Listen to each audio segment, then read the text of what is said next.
Bonjour à tous et à toutes et bienvenue sur la chaîne YouTube de Pearly Fusion. Dites-moi, qui est-ce qui en a marre de ces invités qui prennent 15 ans à se mettre à table et qui osent encore se plaindre parce que leur assiette est froide? Ah oui, vous êtes plutôt nombreux en fait. Bah, qu'est-ce que tu fais? Bah, j'appelle les flics parce que visiblement il y a 15 personnes qui se sont introduites dans le studio illégalement. On aime tous manger chaud.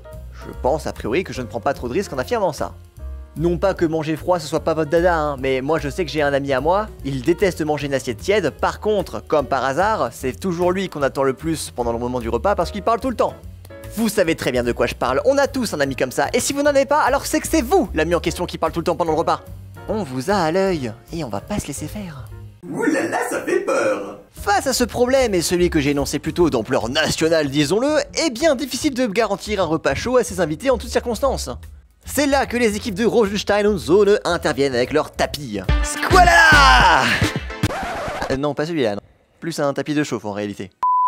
L'idée est simple, on relie notre tapis chauffant à une prise secteur via son cordon d'alimentation et on choisit ensuite parmi 3 niveaux de chauffe allant de la température basse, soit plus ou moins 55 degrés, à la haute, plus ou moins 85 degrés, en passant par la moyenne, plus ou moins 75. Donc autant dire que ça chauffe, hein, donc n'y laissez pas votre main dessus et ne laissez pas votre chat faire votre sieste dessus, hein, au risque de le voir au tir.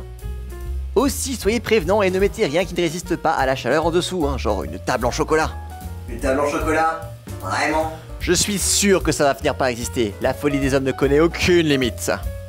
Bref, tout ça pour dire que mettez une protection en dessous si vous faites chauffer le tapis très fort. Mais si tout va bien pour vous, alors sachez qu'on passe tout simplement d'une catégorie de température à l'autre en appuyant sur ce bouton au-dessus du bouton Power.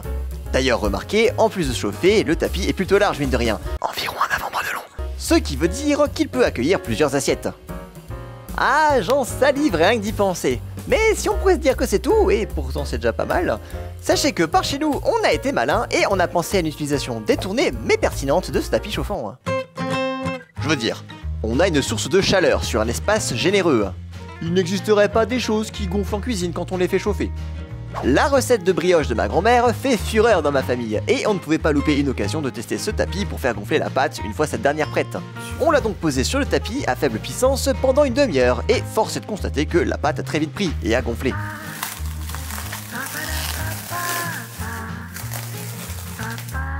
Bref, je vous laisse, vous et vos yeux faits pour pleurer devant ce mets parfait que jamais vous ne mangerez. Finalement, si ça marche avec de la pâte à brioche, alors ça marche avec de la pâte à pain, de la pâte à pizza, etc. etc. Voilà en vrac les utilisations possibles de ce tapis chauffant. Quoique, en préparant ma vidéo de la semaine, j'ai eu de drôles d'idées.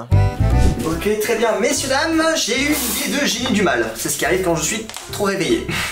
Je me suis dit que là, pendant que je termine le montage d'une vidéo, j'allais préparer mon repas, mais je me suis dit que plutôt que d'utiliser le micro-ondes, j'allais voir si je pouvais pas réchauffer mon plat directement avec le tapis, en le mettant à fond. Voilà, donc c'est purement pour la science, hein. Clairement ça ne sert à rien de faire ça, c'est pas comme ça qu'a été prévu le tapis, mais au moins ça va nous permettre de déterminer si, hop là, ouais c'est bon il est déjà à fond, si la puissance de chauffe du tapis est suffisante pour réchauffer un plat qui est prévu pour le micro-ondes. Voilà, donc je vais terminer le montage, et je goûte ça après. Bon alors résultat, je vous accélère tout ça, mais j'ai fait chauffer le tapis pendant plus ou moins 30 minutes, pendant que je faisais mes petites affaires à côté. Je faisais du montage, je vous assure. Bon, qu'est-ce que ça donne? Le tapis est brûlant en tout cas. Hein. C'est tiède. Si certes ce n'est pas l'utilisation prévue, moi j'y crois, et surtout j'y vois après coup une nouvelle méthode pour ramollir du beurre, ou alors décongeler doucement des aliments. En vrai avec une cloche, ça chaufferait mieux, plus vite, et ça marcherait je pense. Parce que là c'est tiède. Ça tombe bien, je préfère quand c'est tiède.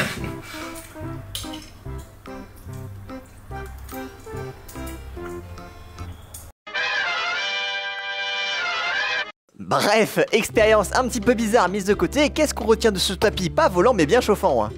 Déjà, avec lui, plus de problème de maintien de température avec vos assiettes.